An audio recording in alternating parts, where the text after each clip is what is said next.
Yo, what's up, my brother? I'm coolin', man. What's happening? How you doing? Hey, man, back at it again. Yes, indeed. Beautiful week, man. How's your week been? My week has been good, man. I've been battling a little bit of an upper respiratory infection. Yo, it seems like this cold been going around, man. I don't know if it's the government spreading something, man, or something. Like, they was like, look, y'all gonna get this shot one way or the other. We gonna figure it out. That's what it kind of seemed like, huh? Yeah, like if y'all ain't gonna do it now, we gonna figure out how we gonna get y'all. So it's good to have you here, though, man. Likewise, man. Hey, man, let's go ahead and open this up, man. My name is Malcolm Yates. My name is Andrew Nelson. And we are The Narrative. And I thank you for everybody that's just tuning in. I want y'all to go into our to cmpradio.net. Make sure you share this, like this. Go into the YouTube, man. Just hit the like button.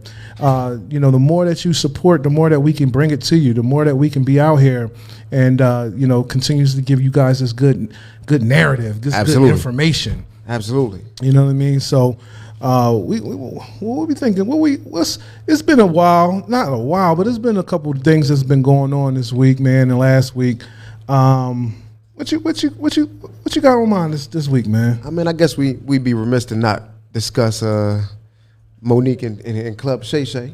Oh man, the infamous Club Shay Shay. The infamous Club Shay Shay. You know, Shannon Sharp, man. I don't know what it is and how it is, but this brother, his shows, man, he has the platform. Yeah, it's like you get lightning in the bottle. He is, and it's like how he became that conduit to getting all this access and these great interviews, man. In the last episode he had. I know the Desi Banks one just came on. I didn't get the chance to see it. Yeah, I haven't watched that one yet. It's about 2 hours, man. Yeah. And my man just put me on the Desi Banks, so I'm just becoming a fan of his. I didn't really quite know him. I feel like an old man when it comes down to these new comedians. Right. These YouTube. Desi Banks is funny though. Yeah. I got the opportunity to check him out on the show, and he was pretty funny, man. He's pretty funny. But the last episode was Monique, and her response and her retort.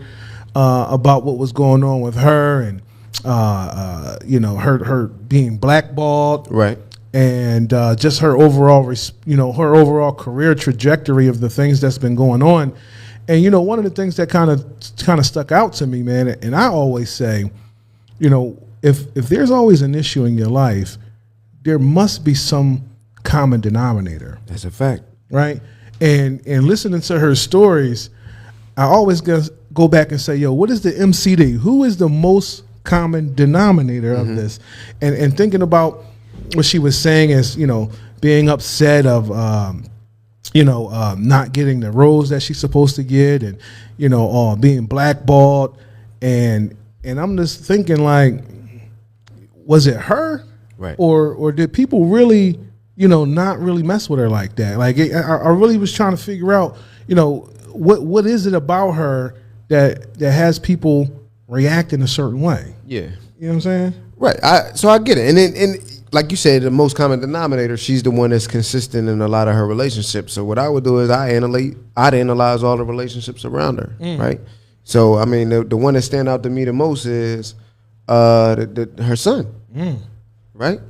So, I mean, you got this young man that's flesh of your flesh, blood of your blood. Okay. And y'all don't fool with each other all the way to the point where the perspective is almost like, I don't even know you type of deal. And it's crazy because if your own kids feel that way, yeah, how everybody else supposed to feel, man? Right. And I didn't watch all of the details about what the young man said, but the one thing that stood out to me in my mind that I remember, because I wasn't feeling well when I was watching it. Yeah. The one thing I remember was plus it was 2 hours too. Yeah, bro. It was 3 hours. It was something outrageous. It was a long episode. So I didn't finish it. Yeah, but what stood out with the young boy was that he said that she didn't even really seem to care until she married her daddy, and he put emphasis on her daddy, like it was a little bit of shade there. So I have a conflicting. See, I don't say devil's advocate. I say defense attorney, right? Okay. So allow me to play a defense attorney about this daddy situation. Yeah. Now, somehow it does seem a little weird that she calls him daddy. Right. Absolutely. You think so? Yeah. And people always say, well, why is it that wherever she goes, he goes? Right. And then people say, why is it that he always have to talk for her? And he does. Yeah, and he does. But the defense attorney in me says, if we're talking about the nuclear family, and we're talking about traditional guidelines and roles, shouldn't he lead his wife? Absolutely. Shouldn't he stand up and be there at every given thing if we are in business and building a family legacy? For sure. Right? He should definitely be there. So my question would be, why is it weird? Well, so let's start with this, right? Let's start with this. So now, gotta give a little disclaimer. Okay. Right? Because I've been called daddy a time or two. Absolutely. Right? Well, look, I love it when they say that. But too, it was right? more sexual than it was like everyday conversation. Yeah. Right? Yeah. Calling me daddy in everyday conversation when you my lady, that's weird. Yeah. Right? Okay. Like, cause why? I'm not your daddy. Yeah, right? yeah, My daughters come up and say, "Hey, daddy," like literally Amani and Aria Nelson, right? Flesh of my flesh, blood of my blood. They call me daddy, and then now you calling me daddy later. That's not the nuclear family, right? Now the nuclear family, like now, if mom says, "Go get this and hand it to daddy," right? Okay. When she's speaking to my child. Okay. Calling me daddy in that context, cool. If we in the bathroom and she like, ooh, such and such and such, daddy. Yeah. You know what I mean? That's, whatever. It happens. You know what I mean? But it's the everyday conversation that's a little weird to me. But isn't that like an ultimate form of respect? Is it? No. Why not? Because why are you associating me as my wife and you calling me daddy? I'm not your father. Right? But is it more I of am the me taking, head. I am the head and I'm taking charge? But why can't you call me husband or baby or boo? Right? Well, there's so many things. Why the innocent daughter endearing term? Yeah, because my daughter calls me daddy. Both of them, yeah. Right? Because And it melts my heart every time. Not even Poppy, right? Call me Poppy, right? Yeah. Even when a 20-year-old say, "Hey, daddy," I'm like, "Oh, my baby still loves me." Right. Oh, yeah, so I get it. That's conflicting to me, but it wasn't when I didn't have daughters. So I will add this disclaimer. Okay. Andrew's perspective has only come since Amani's been born. Okay. Right? Okay. Because back in the day, back when I was young Drewski, if you called me daddy, Hey, I love it but that also could be because I had daddy issues. If we really want to get into it, because you think you had daddy issues? I don't even think, man. Oh, To be 100% clear. So quick background, because I don't want to talk about me real fast. No, but go I didn't ahead. even find out who my biological father was until I was 11. I met him one time at 21. Damn, right? Wow. And then one time I met him at 21, it was not really a pleasant situation. Wow. So I was 30 by the time I got a DNA test and realized that he was truly my biological father. I felt it in my heart when I first met him. Damn. But I didn't start making peace with my father until I got that DNA test. Wow. So Are you a junior? Huh? Are you a junior? No, I'm not. Okay. No.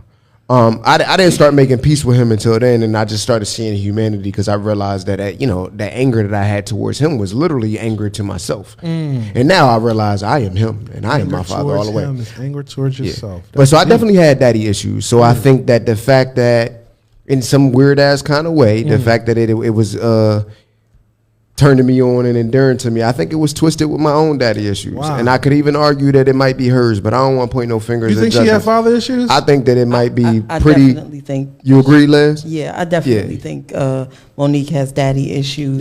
Yeah. She has way too many issues with men, with people of authority or people that she feels as though are above her. Right. So having her husband and her calling him daddy, Right. that is as close to a daddy as she ever had. Right. So it's filling that void. Or do you? And that's think, why she gives that control, because I think that. So I, as having been, do you speak for Stacy?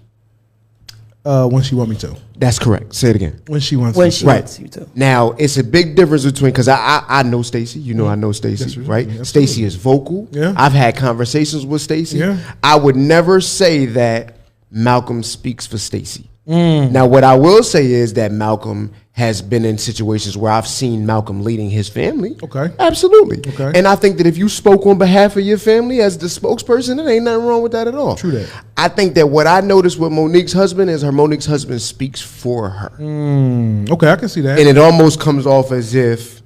But, not to cut you off, I'm sorry, but isn't it our responsibility to recognize some of the discrepancies or deficiencies in our spouse and to counteract that or to step in? Absolutely. So maybe he knows, and we just went into that, how the most common denominator is her, right? Maybe she comes off hard, she comes off abrasive, she can't talk in public, people just don't receive her well. Right. So And he say, like, "Hold let me on. fill in that gap. Let me, you chill out. Let me speak for you.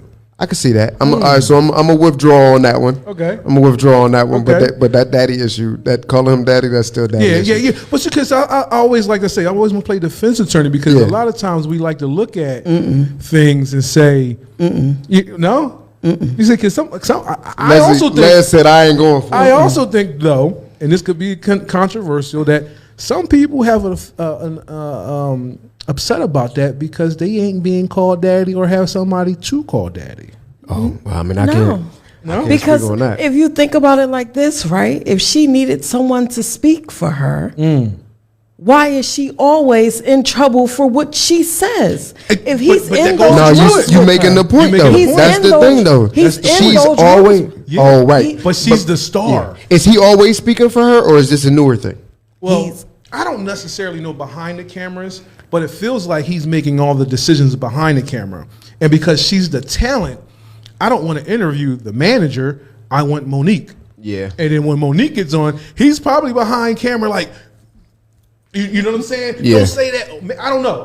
I'm speculating. Nah, but that would make sense, though. But if you- especially if he's trying to protect her brand. But have y'all ever seen them two live together? Now, I finally seen one. He finally responds. And he talks the whole time, but doesn't like. I think one of them he did clear up a little thing about the cease and desist because she said originally that she gave D.L. Hughley a cease and desist Yeah. for the interview that she did Right. on his talk show, on his radio show, for them to not air it. Which DL said that she's a damn lie. And gotta her be- husband did too. And I got to be honest. Wait, her husband said she Her lied husband too? said that Yeah. the cease and desist never happened. Right. I got to be honest. That DL response.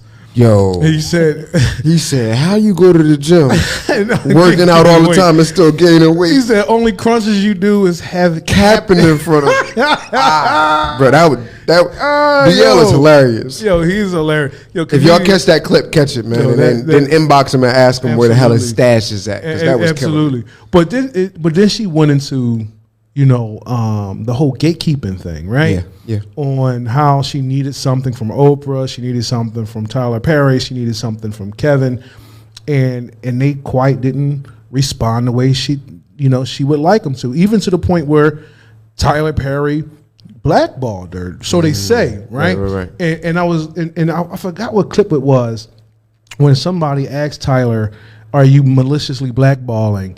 And he said, "Well, I have never said anything bad about Monique." Right. And then the guy responds and says, "But have you ever said anything positive about her?" He said, "I never told nobody not to work with Monique." Right. And he said, "Well, have you ever told people to work with Monique?" And he was like, "Well, no." He said, you saying to work with her is just as powerful as you saying not to work with her." Right. And I'm like, wow. And it goes back to some of our shows. I'm like, what's up with these gatekeepers and why is it that we want to be so selective on who we let in? Yeah. You know what I mean? Like, Yeah, and it gives credence to Kevin Hart's argument. I mean, I'm sorry, not Kevin Hart, the other short boy. Man. Cat Williams. Cat Cat Williams. Williams. there we go. Oh, yeah. The other short He said the other short boy. Hey, listen, I think you got to be under 5'5" to be in comedy and be funny. Huh? Is that the truth? Right, it seemed like it, don't it? But so it really gives credence to his argument though, No, it because he does. was calling out gatekeepers. But so so gatekeepers it's not just in the music industry; it's everywhere. Yeah. We often encounter gatekeepers in politics. Absolutely. Right? So I would say that gatekeeping, I think it comes from a place of like struggle and like you go your whole life, right? And you ain't you in the bottom, right? And you're not used to having things, you missing out on stuff, and then you work your ass off to get into a position to get something. And then now that inevitably, once you have it, you're the person with the resources, right? Now inevitably you're a conduit. Yes. And what you do with that information determines on whether you're a gatekeeper or not. What you do with those resources determine whether you're a gatekeeper. And I think gatekeeping is a lot more simple and primal than what we give it credit for. I really think it's like, all right, I'm going to hoard these resources because I ain't had them for so long and I don't know if I'm going to need them again. I think it plays out to where it looks a lot like, oh, I'm trying to keep you from having it because I want to have more than you. But I don't know if that's it. I think it's the same concept as why all of our grandparents had all them damn canned goods. So is gatekeeping a safeguarding a resource? I think that a lot more people who are accused of being gatekeepers probably are not doing it with malicious intent. That's what I'm saying. Can I ask you a question? Yeah. Let's say you was working at a job, right? Uh-huh. And Malcolm wanted to work at your job, but you knew that Malcolm gave other people problems. And Malcolm asked you because there was a new position opening up at your job. Yo, homie, get me in there. And I know Malcolm give problems? Yes. I'm spinning Malcolm. But so would that make you he is gatekeeping? Technically, yes. But it would. But is it because of malicious? No, it's because I worked my ass off to get to this point. And if I'm gonna recommend you for this job, my credibility is on the line too. Exactly. Everybody know how this works. You brought him in here. And your social capital right? is my social all capital. you have, right? Right. And we were just talking about that too. Like, are you going to spend your social capital, your political capital, or your corporate capital on things that you may not feel like is valuable? Nah, I can't do it. Right? I can't do it. And I think that the reason why I know I can't do it is wrong because I'm being a gatekeeper. Let's address this right here, right? Whatever my motive, it's wrong. Because the reality is you supposed to provide resources and opportunities for people behind you that can't. No, I don't. If you say no, I don't agree with that, right? Because the reality is that every other ethnicity works together and pulls their self up. Yeah. Right. Yeah. And if we don't, because we like, oh, I don't know about you, right? Then we continue to have this small circle of people with resources, and we don't ever grow. We don't ever move forward. We don't progress. The best way to improve an economy, the best way to improve anything, is to grow the pie, right? And we stand in the way of growing the pie when we stop and we say, oh no, I don't want to give it to that one. Or I don't want to give it to that one. But we got to start with the mindset of the people that we're denying, though. Yeah. We got to start with those mindsets. But what's going to change though, Les? Because opportunity change mindsets. But you got to think about it like this. Yeah. I don't really think that's true, because there's a lot of people that are making $75,000, $100,000 that's doing the same thing or the person that's making $25,000 is doing way more than the person making $150,000. Right. I agree with that. That is situational based. But let's look at it from a larger perspective. So that's how I'm looking at it. So like Spanish people, right? Right. They all come over here and they say, hey, we're going to work. We're going to work for $2, $5, $6, $8, $10. Our people, we want the top dollars, but want to do $2 work. Right. So for me, it's like we have to change the mindset of those people, understanding that we might have to make $2 right now. Right. But we can though, Les. The reason why they can make $2 is because they all in the house, right? They splitting the rent. Yeah. So we don't have that luxury. Change the mindset. We can do that. No, we can't, because most of us don't own houses. We cannot. We absolutely can't. And that's what I'm saying. So that's what I'm saying. No, you can't change the mindset without the opportunity. There's all kind of studies that show that low economics breed low economics, breeds crime, breeds anger, right? All of this. And then what changes it? What changes the situation of the people? when you offer them jobs and they have the ability to gain and stable income and stability, then crime goes down, positivity goes up, right? Structures begin to get built, collaborations begin to happen. You can't strip a people of resources, make them fight for limited resources, and then turn around and point the finger and say, you got to change your mindset if you want to get out of this situation. But we didn't get in this situation. True. We were put in this situation. But and all we're doing is responding the way that humans respond in these situations. But where does it stop at? Like, why are we still holding on to it when we have so many people that are in those places? Yeah. But if you're looking at your friends, like, look at so many of these famous people, right? And they putting their cousins on, their uncles on, their brother on, this person on, that person on. And then the person that put everybody on has to take the fall for all the stuff that their people on the side of them are doing. So exactly. So where does it stop? And that's why I say it's the mindset, because you can put somebody in front and give them all the resources, all the money in the world. But if their mindset isn't going to change, it's never going to change anything. And it goes back to what you were saying about gatekeeping. How do we reframe that? Right. Because I do also feel like if you are a gatekeeper, you have to preserve the resources, because you just said we have limited resources, right? Yes.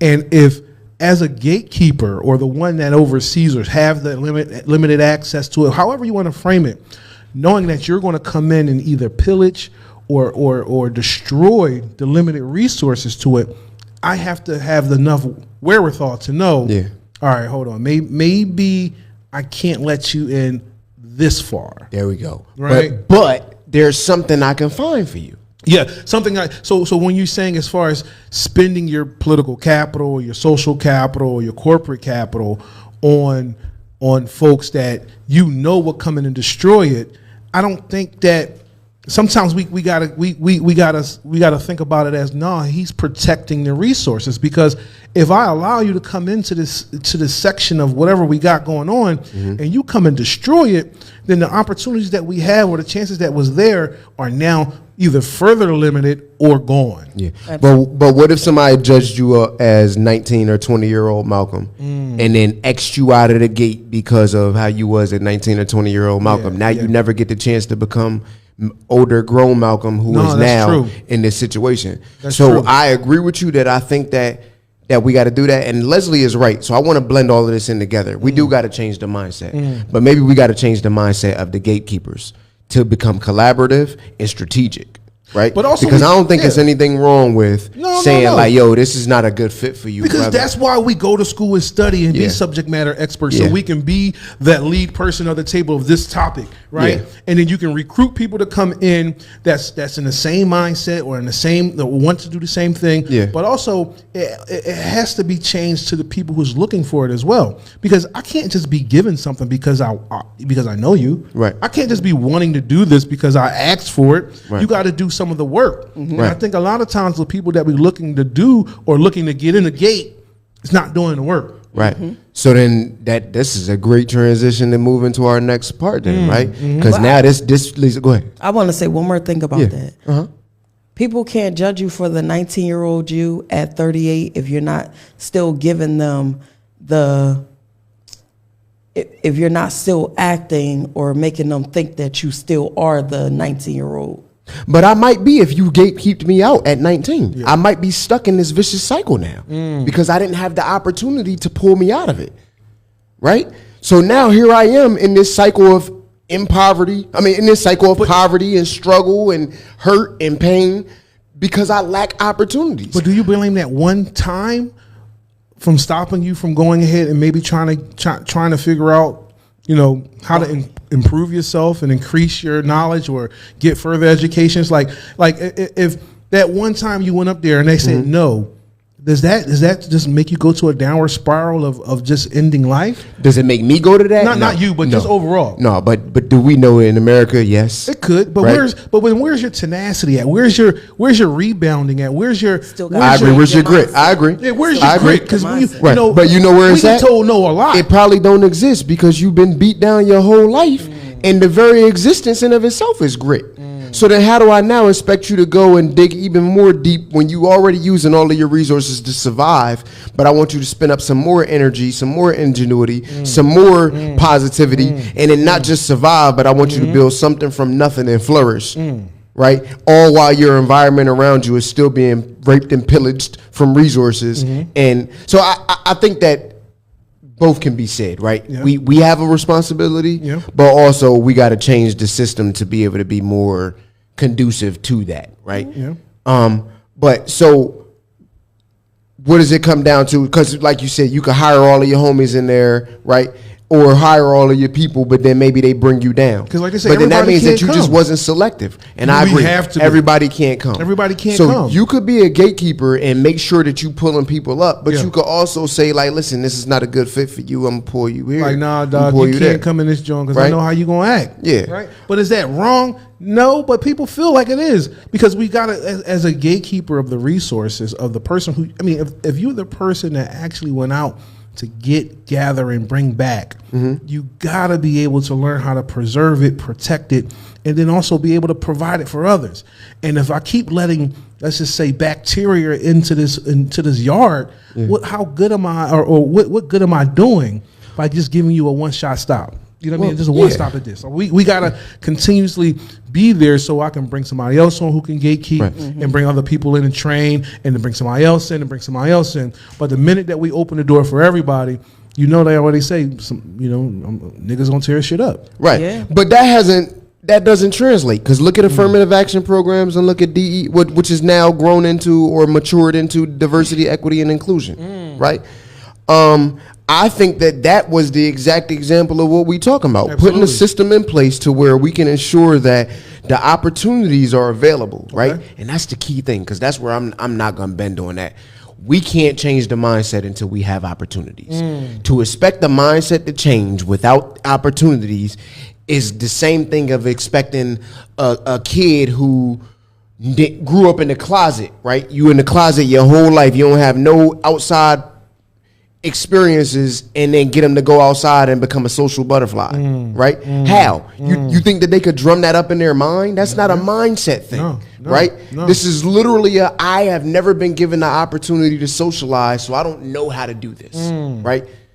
I think it's the same thing in business with black people. I think it's the same thing in school with black people. I think that because we have come from so many long generations of people being attacked in this country and put down in this country, that now we're in a real life position where we can say all we want, you got to change the mindset. But the reality is that the mindset is only going to be able to be as strong as the environment that grew that mind. Wow. And you brought up a good, a topic with the DE&I thing. And I think, I don't know if we want to get into that now. I do. But yeah, but it was a topic earlier last week. One of the person's name is Charlie Kirk, and our girl Candace Owens. And they were saying, like, if they seen a black pilot, they question if that pilot is qualified enough. And Candace Owens said this. Yeah, and Candace agreed. Charlie Kirk says, yeah, I wouldn't trust a black pilot because I don't know if this pilot was, past his class, or we just ushered him through, and if he's qualified enough to fly an airplane. Yeah. And I'm sitting here like, why? Because he feels like DE&I is nothing, is not really positive. They think it's something similar to, like, the how they usher all kids through school, no child left No child left behind. behind, got you. And I really feel like they have a misconception of what DE&I really stands for, because if you're not paying attention now, they're trying to remove that from They pretty sure are. much every type of institution. And furthermore, so we discussed this on a couple of earlier shows, they've already done away with affirmative action in higher education. Absolutely. Right? Yeah. So it's done now. Yeah, it's so that correct. means that now if there was guaranteed spots to these institutions that historically deprived access to black and brown people, if there were mandates in place, they're going now. Right? And then, yes, you're absolutely right. They're working on. But why do people feel like DE&I is a disservice. Like I think it's really going back think to the people- environment again. Because if I'm trying to increase diversity, equity, and inclusion, all I'm doing is opening up the selection process to those who I may not normally open it up to. That means I am intentionally going for avenues to get more diversity, so that I can have more equity, right? Or was it? And then I'm trying to be more inclusive. Yeah. So how is that now? Okay, because I'm from, let's say my geographical area is Delaware County. Now I want to go ahead and recruit to Chester County and Montco and Philly. Now, all of a sudden, because those people aren't from this area, that they're not qualified enough? Right. No, that's the concept that they're arguing, but I think it's a deeper thing. And this ties all into what I was saying, that I don't think that we could it's about a mindset. You can't just change your mindset. Yeah. Right? So this comes into America's a zero-sum game. Okay. Right? For let's take Harvard, for example, and I'm going to use simple math. I know this number is not right. Let's say Harvard has 10 admissions per year. Okay. And for the last X amount of years, or for the first few hundred years of Harvard, all 10 of those admissions went to a demographic group of people, right? The same one consistently, white males, right? Now these diversity, equity, and inclusion programs come in, and now instead of 10 white males being admitted, it's 7 white males being admitted and 3 diverse individuals being admitted. Okay. Right? Okay. Because America's a zero-sum game, because there's only 10 slots available, that means that there's going to inevitably be 3 individuals from their original demographic group who thought that they were going to have the shot that no longer had the shot because of the DEI, right? Okay. So now if that happens at Harvard for 1 year, right, 2 years, 3 years, 5 years, by the time you at year 10, that's 30 individuals who did not get into Harvard because of DEI programs. Right? And they're going to know this their whole life. They're going to grow up knowing this. Right? Now, fast forward, Harvard is one institution. There's 100 institutions all across the United States. Right? Yeah. That could be 3,000 individuals. What if they all rallied together and now they're an individual group, like they're a political group. Okay. And they're the ones that are saying, like, let's pool our resources. We got 3,000 slighted people all across America who have been slighted as a result of these diversity, equity, and inclusion programs. Right? And are they wrong? I mean, no, they're not wrong. But the same people who are slighted for affirmative action, the same people who are slighted for diversity campaigns, are the same people who received benefits Absolutely. from being either the cousin, brother, sister, aunt, or what they call legacy of other people. Absolutely. Nepotism runs rampant. Because this is why nepotism is the reason why DEI had to come about. Absolutely, because to one would argue that a nepotist hire is more detrimental than a diversity and equity. Without a doubt. Because just because you my brother don't mean you more qualified. That's a fact. And those that we start to Or think even about just because you my child don't mean you more facts. qualified. So now these legacy kids that goes to Harvard just because their daddy went, does that mean you smarter than me? No, it doesn't. It doesn't. But what Half it of the means legacy is kids aren't. that because you're a legacy, you're guaranteed a slot, and you don't need a DEI to be able to get you on a list. So just as dangerous as diversity, equity, and inclusion is even more dangerous as nepotism and legacy. That's a fact. But here's the deal, Because you don't- right? 'cause- Nepotism and legacy is not on the chopping block because Of course it's not. Because nepotism and legacy is the decision by the owning class. Because they feel like that doesn't does not equate. Right. It's like, okay, all right, Well, so I don't even know if it's a decision. it is a decision. So am I gonna make a decision to hire my brother and then make legislation to keep me from hiring my brother? But no, I'm not. No. But how can you say your brother's higher or your sister's higher is more quality or more qualified than the DE&I hire. That's the thing, of though, somebody bro. who probably went through 20 years more of experience. They don't have to say it though. That's the thing. They And they don't even have to feel that they're more qualified. They don't, because they own the company, they own the business, and who gonna check them? Because your name is Jones, now it makes you more educated and qualified than me. No, it doesn't. It just makes you more likely to get the opportunity because I want to give it to you. So why do we allow folks to sit up here and create the narrative of affirmative action, DE&I is such a bad thing, but on the flip side say, oh, nepotism and legacy is a great thing? Right, because we don't own enough to make a difference. Damn. Right, because that's what it comes down to. Ooh. Right, if I make a decision as the owner of Paco's I'm Pizza. Jeff Bezos. Okay. I'm Jeff Bezos. All right, and I say before Amazon goes public, right? I say I'm putting all my first cousins as my management staff. And as a person that's working there, I'm gonna be pissed. And you sure are gonna be pissed, but you ain't gonna be able to do a damn thing about it because as a person that's working there, keyword is working there. I own it. You work here. You could be pissed all you want, and if you don't like it, you can leave. But I'm still gonna hire all of my people, and there's no law against it. But check it out. This is where the issue comes in. But then our people, we get together and we say this is bullshit, and we organize, Right. and then we get diversity and equity and inclusion laws passed, right, through Congress. Right. And now they're federally mandated and state mandated to hire X amount of people. They're not happy about it. No, they because I don't like want it, you to tell me right? what to do with my company. Right. You're right. I don't want you to tell me what to do. So that's where now, that's why we have this super qualified pool, because you got to be so extremely qualified, right, to qualify for this DEI that they can't argue hiring you because they never wanted to begin with. Yeah.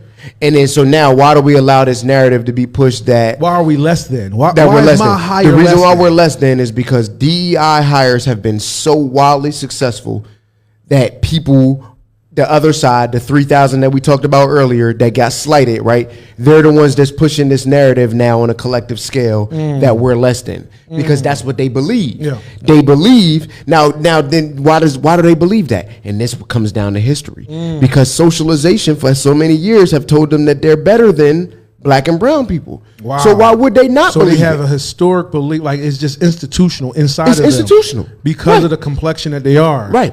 That is, you're instantly better. Right. Than any type But of so competition. now, Wow. when you grow up under this system with this boot on your neck and you know this, I don't understand how we can then get on the show now and tell these people who are already oppressed, right, that you got to change your mindset. No, you don't, right? Because our mindset was right. Okay. And we wasn't getting hired. No. And then we got organized, and we got affirmative action laws passed, and we got diversity, equity, and inclusion passed, right? Reconstruction era was wildly successful, right? It's never been an issue with our mindset. The issue has always been that the structure is so fallible. I think that's the right word. I think so. Right? So weak. Yeah. Right? So easily manipulated that whenever we begin to make progression, whenever we begin to see the fruit of the diversity, equity, and inclusion, and we start to build our own communities and our own neighborhoods, those other people who were slighted as a result of this hires, because it comes down to America being a zero-sum game, they become the op. Wow. And now they fighting against us. And now they're the ones that got enough money because they still own companies, right? And they still got a solid network. And now they push an agenda that says otherwise. And if you get enough injured people to back you, you don't have to be right. Y'all just got to feel that y'all right and make enough noise to get a law passed. The squeakiest wheel gets the oil. Right. And that's where we at right now. That's why DEI is going away. It's not going away because it's not successful. It's highly And it's not successful. going away because we don't have qualified individuals filling those positions. It's going away because the motherfuckers that was slighted as a result of those hires are pissed.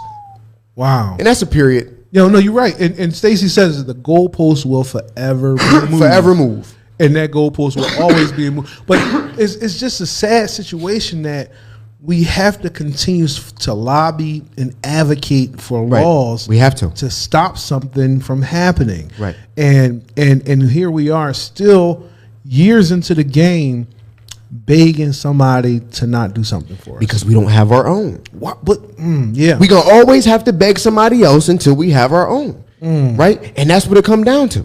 That's what it comes down to. And you know that the mad scientists of the game is they continuously make sure that we don't have our own. That's So we correct. can always keep coming to them with our hands out. Yep. So I'll mention this book again.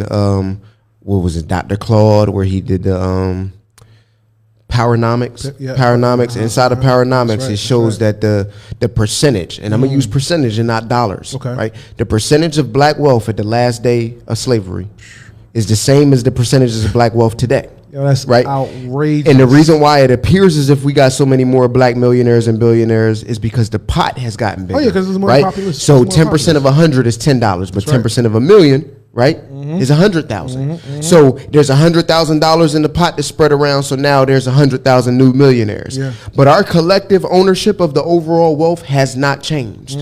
That's where the mad scientists come in. That's where the goalpost movement comes in. Right. Wow. That's where the diversity, equity, and inclusion hires come in. And as soon as they start getting to a point where that wealth is going to creep beyond what it used to be, they're like, no, we got to do away with DEI now. Yeah. No, we got to do away with affirmative action now. Yeah. Right. Yeah. And America is always on a continuous ebb and flow. That's right. Right. Ebb and flow. The high points we got Reconstruction era. We got 1968 civil rights legislation getting passed. Yeah. We got now in 2024, where just a couple years ago we get the first black woman appointed to the Supreme Court. Talking about first, right? We still doing Keep first. going, keep We going. in the year that Trump was running for president, that first Trump midterms, we get the most diverse Congress ever in the history, right?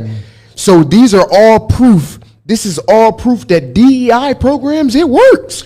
Right? America will become stronger if we allow it. But what happens is it becomes so successful that the controlling party says, oh, hell no. Because we got to pump these brakes. They're master manipulators. And they don't want to lose their power. And their marketing is beyond second to none, bro. And because I all feel like is nothing but, you know, is glitter and stars. Like it's not. Absolutely. There's nothing really there. Yeah. But they somehow get they get this message to mainstream America that there's a problem, right? And then now all of a sudden the squeaky wheel gets the oil. So now we're hearing, oh no, I don't want these people to get my jobs. Oh no, I don't want these migrants to come here and take the job. And that's another thing I was thinking about, right? I was thinking about people who's migrating here or legally migrating to take your jobs from you. Right. And that's the narrative that they plan. Those jobs were here before they got here, right? Right. Why wasn't you working them? I don't remember any person that came here that said, yo, get out the way, I'm taking your job. Ever. They're taking jobs that we don't do. You don't want. Right. Sharecropping jobs. That you didn't do. Right. That was there for amount, because we have a workforce shortage, right? Yeah. How do we have a workforce shortage but a population increase? Think about that. Let's think about it. How come we can't find people to do jobs and work in these jobs, but all of a sudden we have a populace of an increase of a population? So that means we should have more people than jobs. But we can't fill these jobs. Yep. So now these migrants is coming over here and say, look, if I'm gonna have to get a better life, I'm gonna have to work. Right. However that looks. I don't know the language. Right. I don't know the currency. I don't know the culture. But guess what I do know how to do? Work. I know how to work. And you know what else? I'm gonna find somebody that's just like me, that looks like me, and we got something in common, and we gonna work together. Let's team up, bro. Right. And that's what they do. I don't know what's going on here. I don't know what this weather is. I don't know how to eat a cheesesteak. But guess what? We know where we came from. Yep. Let's figure out. And we how know to what our get together. goals are. So let's go find 4 or 5 more just like us. Let's move in together and let's ride this joint to the wheels fall off. And because you, the person who's here is lazy or have an issue, you look at this progression and you get angry. You're not angry at them. You angry at yourself. Right. You angry at yourself because you didn't have that wherewithal. You don't have that fortitude. You don't have that oomph in you to go after and get it. So now you look at them and say, oh, they're the enemy. Right. But the reason why we don't have that oomph is because our oomph is continuously extracted out of us. Well, some of us. All right, a lot of us. Yeah. When I say us, I'm talking about the masses. I ain't talking about you and I. Okay. Right. Okay. And I'm talking about those who are the oomph that's not there to those who may have had that benefit. Those who have the complexion for the protection. I'm talking about the oomph of those that may be in rural America that's mad at immigrants for those, because I don't know anybody in our neighborhoods, in our communities, saying they taking our jobs. Right. No, nobody's saying that. I have never heard that, and I don't see too many of us talking about, we need to fix the border. But you know what we do have in our community? We don't have people saying that they taking our jobs, but what it really is happening is they're taking our businesses. Now they are taking the businesses, right? Because in our community, and that's what's rampant in our community. Yeah. How many black communities do you see that have black owned businesses within the community, operating for the community? And I ain't talking about small businesses like food. I'm talking about businesses that actually provide like infrastructure services, quality jobs, banking services, like professional black owned businesses. We don't have them, right? We go into our communities, and all of our communities, the enterprise, the economics of all of our black communities all across the country are largely ran by outside entities. Let's talk about what those outside entities are. They're usually Indians or Asians. Well, so and Asians are Indians. So they're usually Asians, right? Be it Chinese, Japanese, Korean, Indian, right? Or Arabic, right? These are the people who come into our communities and open up the small businesses, right? And then they benefit off of our economics. Because that goes back to what you're saying, that sometimes it's taken out of us, right? Because we have the tools and the information and the skill set to do this, but historically, and over conditioning of the redlining of the redlining, which snatched millions of dollars of economics out of our neighborhood, of them instantly stereotyping us when it comes down to getting loans and giving lower percentages. Also, when it comes down to them, doing appraisals on our houses, right? So that's and then giving extra high interest rates as well. That's right, and then but also on the flip side, providing resources and programs to those for small businesses that don't look like black folk. That's correct. But with the savings of the money that they extracted from the black communities, and to put them in specifically areas of black folk, right? Because honestly, there's not in the burbs. You don't see these businesses in Radnor Township. No, you don't see these businesses in Glen Mills. Right. You don't necessarily see that, because those aren't the places where they allow them to open up these businesses, unless it's like an extravagant one. It's a big, large, box store or whatever. So, I'm completely with you on that, and how they continuously extract that out of us. But that that's in us, we have as people have to put that back into those behind us. We do. And I don't think we do a good job of that. Right. And that can go to what Stacey was saying. Is like, someone being on their job too long. If you're staying in that position, are you training the next one up? Right. And they're usually not. Right. We don't do well at that. No, at all. We focus on maintaining our resources, but again, that comes from that's a trauma response. It is a trauma response, right? How many of your did your grandparents have a cabinet full of canned goods? Oh, yes, they did. So I always talk about this deep to people. freezer. Every single old person that I know from the 90s, right? And if you do the math, if you was old in the 90s, right? You was born in the 20s. You was born in the 20s, roundabout, or the 30s, right? Yep. So you remember the Depression, absolutely, right? So I think that for us to not analyze what we're seeing on a macro scale from a perspective of all of the information we have, I think we're doing a bad service to ourselves, right? Okay. And that's why I said in the beginning, where I don't think that all of the gatekeeping is rooted in nefarious behavior. I don't either. I really think it's about I'm hoarding these resources because it's in us, right? Yeah. So how do we fix this trauma response that we have? Because as we were just talking about, you staying in this role for 20, 30 years is because you finally got to this position, and now you want to take everything out of it, and you want to build from your family, and you probably making more money than you ever had before. So you like, all right, bet it took me this long to get it, and I'm never giving it up. You ready? It's one word. It's so simple. It's profound. What's that? We got to learn to trust. Trust.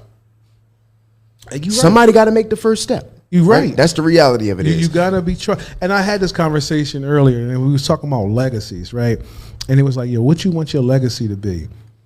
And I said, I want my legacy to be a person who has a coaching tree larger than Bill Walsh and Bill Parcells, meaning that I've put so many people on and put them in position, being a gatekeeper, but also putting you in position that every successful person in my community goes back to the coaching tree of because Malcolm says so. And it's not like, oh, Malcolm is that person. No. Oh, I know this one, Drew. You can go ahead and do this. Run that CFO joint. You open up this whole big institution. Oh, you do this over here. You do this over there. Because then what that does is that one solidifies the legacy of myself or yourself by saying like, look, I'm helping. Not only am I doing it for me, I'm doing it for my community and their community and the community, and it's turning over generation after generation after generation, and it also keeps you relevant, as we were saying, like because the next thing you're going to do is, hey, I need a board of directors. Hey, Mal, can you be on my board? Yeah, you know what I'm saying. So always is going to be that type of just needed. You're going to be needed in their community, and that's part of the legacy I think that we have to have, and that starts with what you were saying. It starts with trust, right? And it really does, man. And we just got to continuously who's going to be the sacrificial lamb? I think we're doing it right now, right? And you're right. I see a lot of that happening right now. I think that just like where things get most intense at the end, right? You ever had to go to the bathroom and then right before you get to the toilet, you're almost about to piss yourself every time, no matter how long you go. Yeah. I think we're at that in the world right now. I think that's why you see so much happening. We're in such an intense time because we're right before a breakthrough. We are. And I think a lot of our people are beginning to organize and beginning to say, like, let's distribute these resources so that way we can have the widest impact and the largest effect. True. I do believe that our generation of leaders, right, are you and I age group. We're building on the successes of our predecessors, as opposed to the whole come and clean house and do it my way kind of deal. Yeah. I do think that we're beginning to learn, and that's normal, right? Because we're maturing as a country, right? Yeah. And I'm not just talking about black people, I'm talking about America. America's a young ass country, right? Very. So I think we're maturing as a country. Okay. I think we're also maturing as a people. We're now at the point where, post 1968, we have two generations of individuals, and this is going to go both ways. We got two generations of people who have been able to build on wealth, but we also got generations of people who have declined since 1968. So I want to make sure that I'm acknowledging both. No, you're right. But for the first time in history, right, we have people who are able to build generational wealth on top of it, right? So I think that those initial people who were the gatekeepers in the 60s, they distributed the resources, they built programs, they built just economic and political structures that helped us be able to build on it and grow. Yeah. And I think that we're benefiting from the fruit to that today, and I think we're building on that. Yeah. Even though there is a lot that have gotten torn down in the process, I think that we still have a viable lump of clay to work with to mold. And I think that we're like the first generations that have the education, the economics, and the opportunity being able to align. No, I agree with that, but that kind of makes me go into our next topic, though, right? You were just saying there's two sides, right? Yeah. And although those are the positive sides, but there's also those who, I don't want to say on the negative side, but going back to those who are organizing against of the progression, right? And just recently, we just went through an election, right? And there was a special election for the George Santos seat out in New York. Yeah. And that election was really a direct reflect of, again, the Trump effect or the non-Trump effect. Well, just Trump effect, right? Yeah, and that's important because George Santos got elected as a Republican, right? As a Republican on the whole Trump effect type of situation. So, now the Democrat won, right? And the Democrat won specifically going after the Republican side of saying, "Hey, you guys, you talking all this talk, but you're not doing any action." Right. So going back to saying, okay, does the squeaky wheel? So the squeaky wheel has been getting the attention all the time, getting all the oil that we've been getting. My question to you is the Trump effect just talk, or did this election show you that maybe Trump doesn't really have as big of a bite as we thought he did? No, that's a great question. It's a great question. So I'm thinking that this is democracy at play. Let's get into that, right? So this is democracy at play. Trump has a big following, so humongous. And Trump's following is so loyal to him because they align with his values. This is identity politics, right? People who fuck with Trump, they don't fuck with him. It's gonna be, it's gonna happen. Yeah. You're not gonna come and do some Trump stuff and turn me off from Trump, right? Yeah. So I think that that's what makes Trump's power. So is Trump's bark bigger than his bite? I'm gonna say no. I think Trump's bark is spot on, but I think what we're not accounting for is for every person that likes Trump, there's another person who don't. Yeah. Right. And because his bark and bite is so strong, I think what's happening is there's an unintended consequence. You're waking up people who are either A, on the fence, right?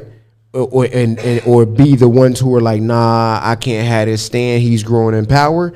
You motivating them to come into the arena and organize and start being a voice against what's going on. And I think that that's kind of what happened. I think that Santos thing is a temperature check for what's going on in the country.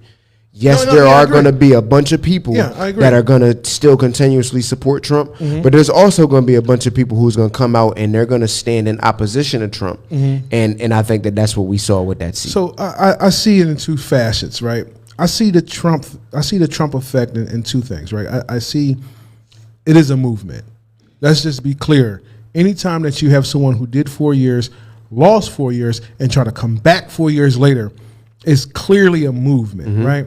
But I also think is in that movement is defined of two types of folks inside that movement. I think those are the loyalists that you described, and then the opportunists. Yes. Right?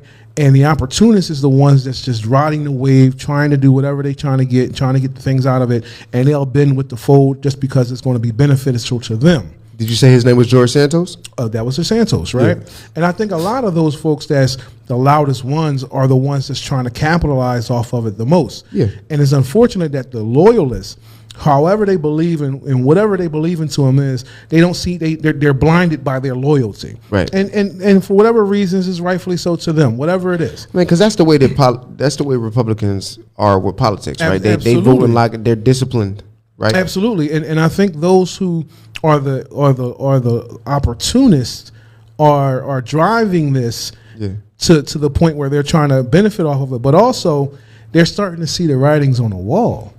And now they're saying like, all right, hold on. I drove this as far as I can ride this as far as I can ride it. Now what's the next step, right?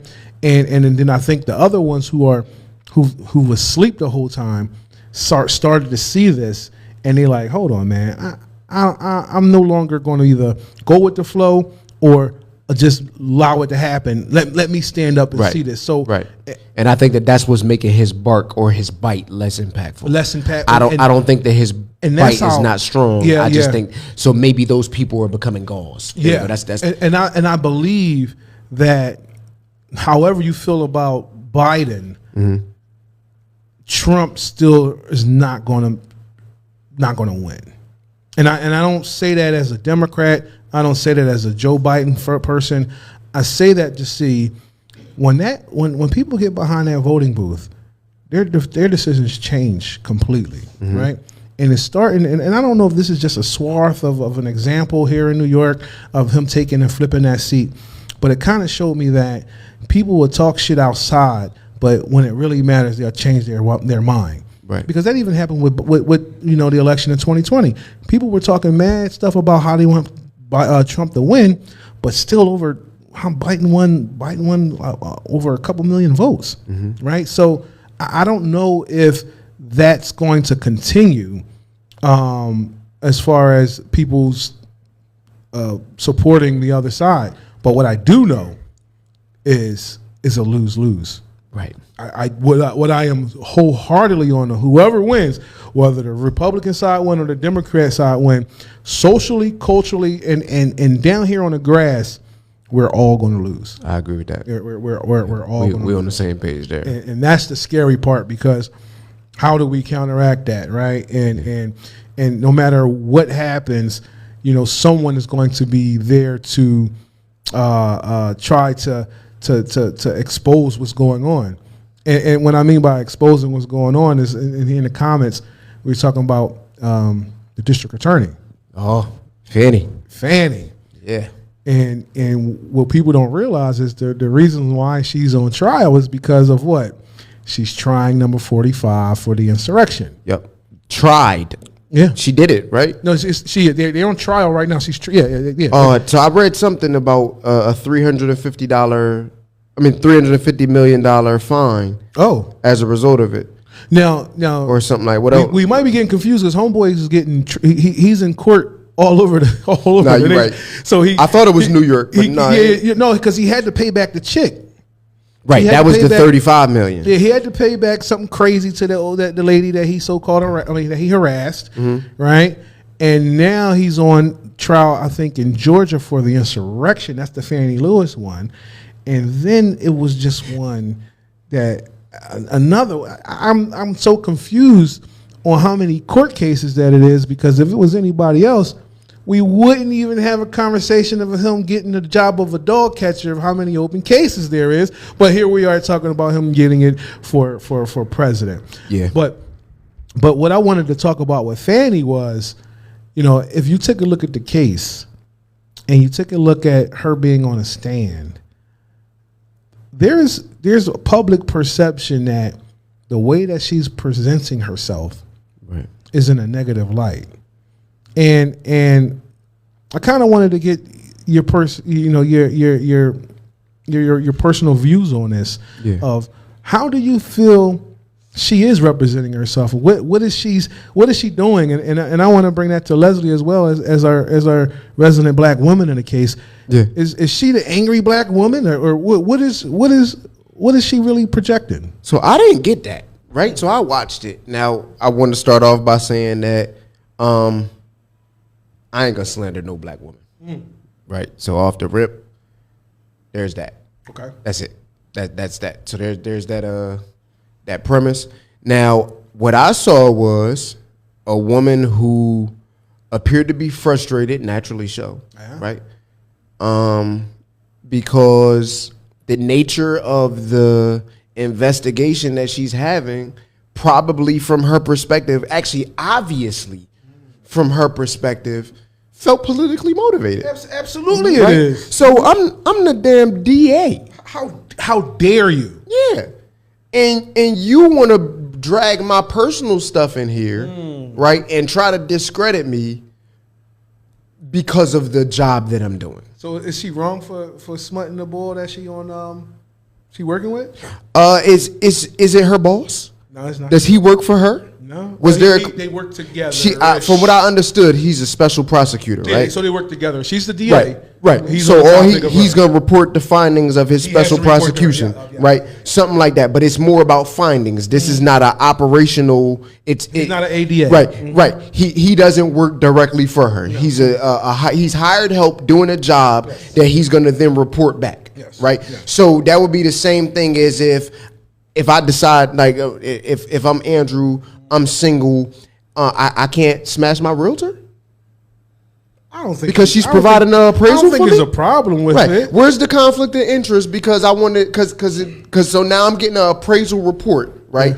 Because I hired you to do this appraisal for me and take care of this. Now this is a problem for me if one would argue that maybe now the real estate agent is telling you the practices of that appraisal company, and telling you that some inside information of maybe this wrong, or maybe this, or maybe when you're looking for new houses, she's giving you like the lockbox instead of the tour, or I don't know, maybe maybe. And if that's the case, then put me on trial for that. But don't put me on trial because I went on a trip with her. Right? Okay. Because that's where I'm at with it. So if you got tangible evidence of me actually doing something, then put me on the stand and try me for that.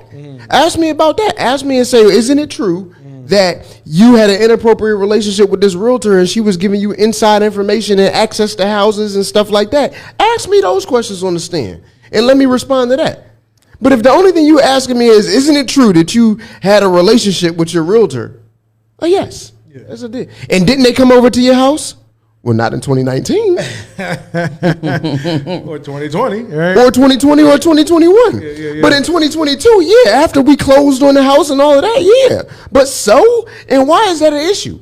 And if I respond angrily like that, now I'm labeled as an angry black person? Or am I just angry because why are you playing in my face with this nonsense? I agree. And I don't know. What you going to say, Les? I see you trying to comment over there.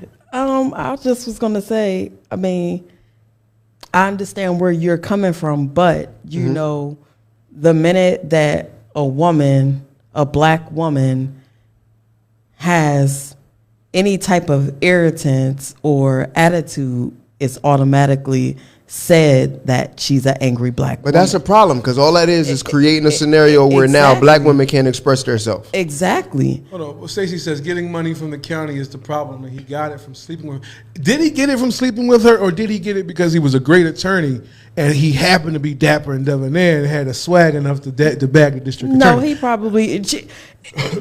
People pillow talk about the mildest things, so you don't think that she was pillow talking to him and telling him ways to get things? I think it's possible, but I also think it's absurd that we're going to try it in the court of public opinion as if she's guilty with no proof of her doing it. But it goes back to exactly what we was just saying, gatekeeping. If I'm the district attorney and I know that there's some work that's out there, and according to her, he was her teacher at a conference, so she knows that he's competent, confident, and educated in his lane. And capable. So I gave him some work.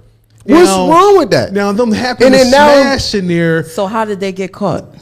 Somebody, as because I think that after the work was done, and then they developed a relationship, there was no hiding. Yeah. And I just think that now the conversation is coming back to where I think that they're trying to question it. Yeah.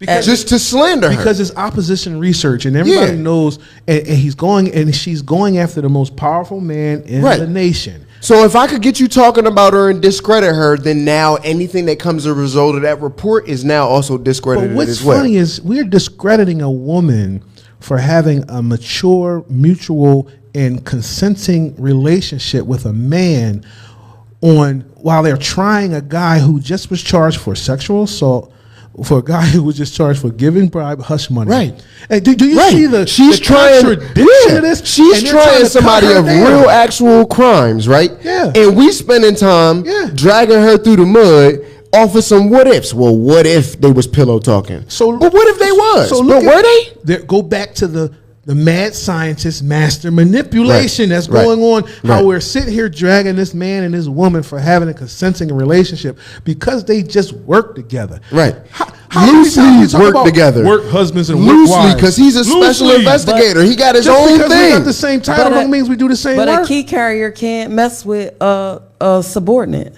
But see, he's not really a subordinate. A key carrier can't mess with anybody in the store. But that's what I'm saying. Ain't a special prosecutor a contractor? He's just a special contractor that's in for this. Right, that's it. That's why I used the example of a realtor. And it is legal. Because you work for me, but you don't work for me. But they have to know, because we black, that there's more to it. So they were taking the exact steps to do so. But because optically and socially that it looks bad.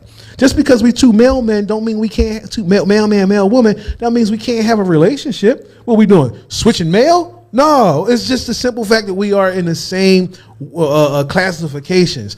And I think what's going on is her behavior is strictly result of how dare you. Right. And I'm pretty hard on people on how they present, like outwardly, right? I get it.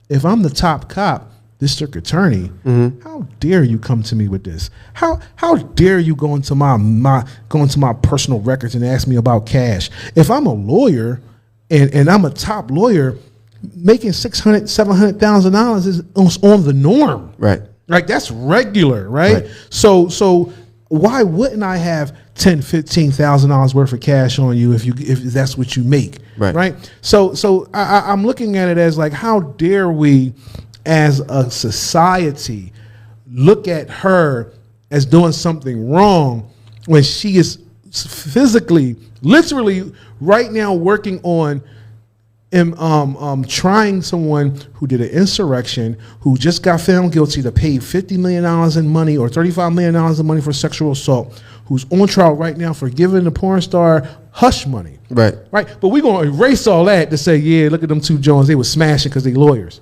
And they could have been doing some illegal stuff. Could have been. Could have been. We talking about them because they was working on his case and they smashed. Right. Listen, all you out there, you got a work husband and you got a work wife. Now, we don't know what y'all doing with them, but would you want to be on trial for taking your work husband to lunch?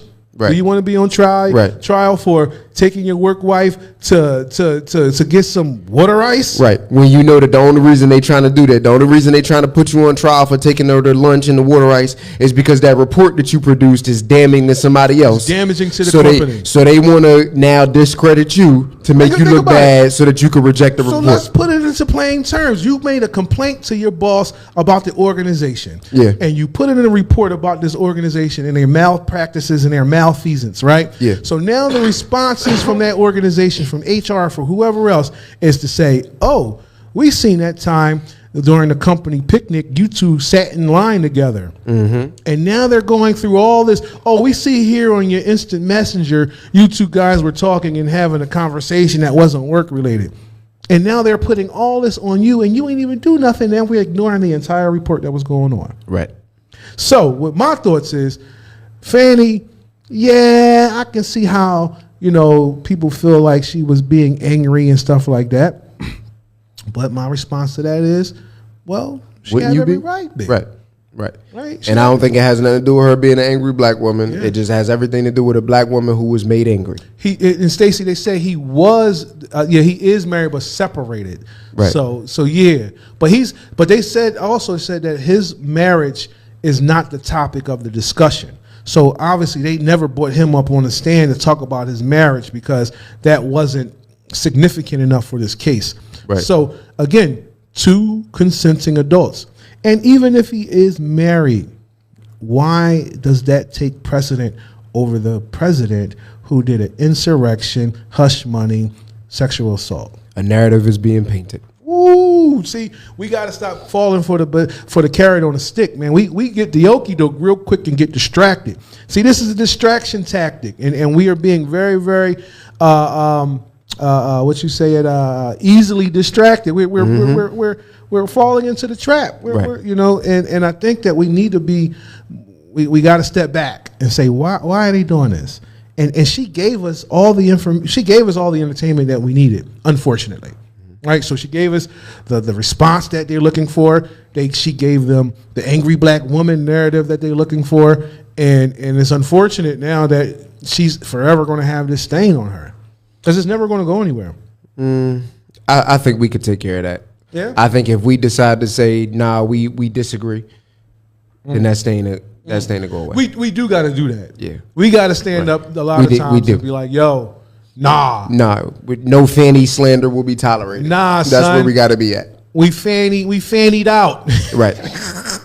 I don't know, man, but I just Fanni was giving her fanny out. Fanni was fanning that Fanni all across Fanni to the was special giving that prosecutor. fanny out. Yeah. She said, Mr. Special Prosecutor. Word. I know you make with a that little bit 3-piece less. double-breasted suit. You know what I'm saying? Take me to Belize for my 50th. Right. And she was hype about that too. Didn't she say that? She said I ain't gonna say why it needed to happen, but I'm glad it happened for the 50th. I took him, and that's the only time I would Tennessee. say that I took him somewhere. We went on mad cruises. Belize for the 50th. I'm not going to say what he was going through, but he got through it. Right. I'm sure she got him through it. I'm sure she did. She sure did. That You know what I that sounded mean? like the separation trip. You know? She definitely gives that look like That was the separation tour. Right. she knew what she was doing. Right. The separation tour in Belize. You know, she give you that down home girl from Atlanta, Georgia. You know what I'm saying? So I don't know, man. It's just weird on how easily we get a little sidebar with some things, man, and we gotta not give the ammunition. Yeah, I agree. And she giving it. And it's going to be entertaining over the next couple of weeks, man, because this is going to continuously go on. I'm gonna be tuned in and watching. Yeah, Me man. too. Yeah, man. So I don't know. Well, I I'm guess gonna we see might as how well much move of the her clue. fanny she was giving up. Right. Because they're going Right. they're going to put all her fanny out there. Right. Fanny's fanny is going to be out there. You know what? You might be right. I wouldn't be surprised if a sex tape dropping. I'm trying to tell you, a lot of times, right? Call it lusty lawyers. They're asking those questions. Loving lawyer a lot hop. of times because they have something. Right. That's why they're asking those type of questions. Like, okay, absolutely. so if you don't remember, Right. and then bam, Right. Yeah, especially So in the if deposition. If the sex tape dropped, would you watch it? I hope she don't So have I'm that wig on. gonna say I'm not only just because sis didn't come off as sexually attractive to me. Nah, because that dress wasn't doing it for me neither, bro. Right. So I probably not. I got I a thing for probably educated would women, not but- tune into it. Yeah. No, I probably wouldn't either, man. You know, but But it would be interesting. Y'all don't want to see Fanny's fanny? I'll pass man, on that's that. the tape. That's the new tape. I'll pass on Fanny's it. fanny? Oh man, Fanny's briefs. Let's Love not story of She Lee. probably You can't definitely do this wear woman like briefs. this. She probably definitely wear briefs. She looked Definitely. like a brief Yeah, she looked like woman. bloomers. Oh, she Yeah. had Bloomers. She had, the on bloomers that on in the dress. courtroom. You Right. see that? Definitely. 6-pack of Hanes. Definitely. Six-pack Absolutely. joint that The rolls six- up. yeah. With the different colors. Yup. Yep. Monday, Tuesday, Wednesday on them joints. Right. I hope not. She wearing Wednesday on Saturday. Right. That's the nasty. That's hilarious. You gotta Or wearing Wednesday on Thursday. You ain't washed. Oh no, I just didn't see the number. I mean the day on it. Right. That's crazy. What day is it again? That's crazy. Man, so anything good for the good for the order, brother? Anything coming up? Anything good and any good announcements for yourself, brother? Anything that's going on? I know we said something's about to happen at Biddles, right? Yep. Right after this, Everybody Eats. I believe the lady's name is Stephanie Willis. Right. She's having her 2-year anniversary. Go check her out. Cause let me real quick blurb on Everybody Eats. Sis got a program where she's managed to make a sustainable business to where she feeds good quality food to people, while at the same time, like there's a nonprofit leg where she feed the homeless. She does a lot of community work. I think that she is an unsung gem right here in our backyard at 8th and Sproul Vittles. We got to go check her out. We got to support her. I saw a video. I shared it on my page. She actually was going through some issues trying to get marketing and trying to, maintain and get enough customers to keep doing what she does. And I think that a big part of the reason why she was going through that struggle is because people don't know about her. No. So I want to sing her praises. Everybody Eats. Stephanie Willis. The food is good. It's quality food. And Chester is a food desert. It is. Man, we didn't even get to talk about the Underground Railroad. We're going to talk about that next week. Oh, okay. Yeah, Next yeah, show. yeah, because it is a desert here, man. Yeah, And it's a we food gotta desert. Figure out how to address that, man. And we got to definitely support. What's her name? Stephanie. Stephanie, yep. Everybody Eats. So that's going on. What's the time, Les? Do you know? It started at 2. It's nice in there too. I just Yeah. came from over there. Yep. So we're going to leave here and go to do that.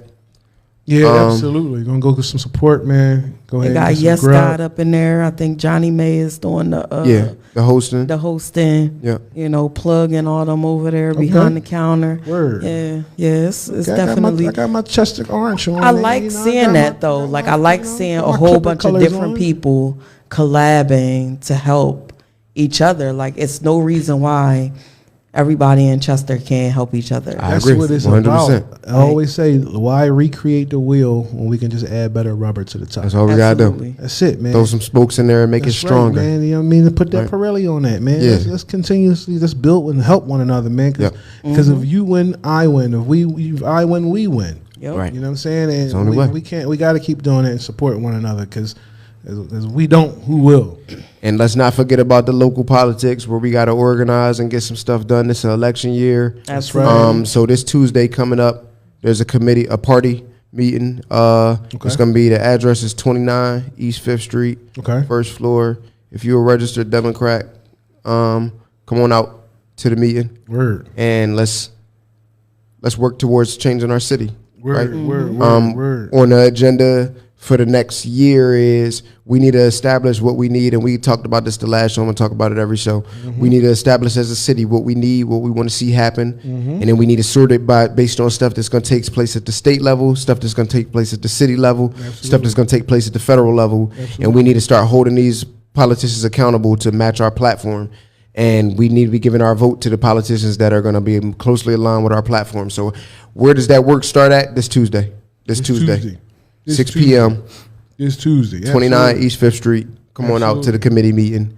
Get involved. We're going to need block captains. We're going to need committee people. We're going to need everything. We need a whole political infrastructure, and we need the voice and the activities of all of the people in the city to come together and do it. Absolutely, because politics is local, man. And when you did that, it made me think about something I just posted. And Killer Mike says something about this, man. I'm gonna play it for you. Okay. Who's your city council person? Who's your county commissioner? Who's the judge that you voted for? Who's the prosecutor? And if you don't know this, you don't know shit. Right. Get your black ass in them neighborhood meetings like my grandmother did and push the line. And we can disagree, but if I don't see you at the meeting, I don't give a fuck about nothing you say. That's it. There it is. There it is. There So it is. show up. And I can't think of a better way to end that. Man, absolutely, bro. So it was a good one, man. And It was. we're going to continuously always tell you to learn your local politics, man. Yeah. You know, primaries is coming up, April, and we got to get it together, man. So we're going to go ahead and close this one out, man. My name is Malcolm Yates. I'm Andrew Nelson. And we're The Narrative.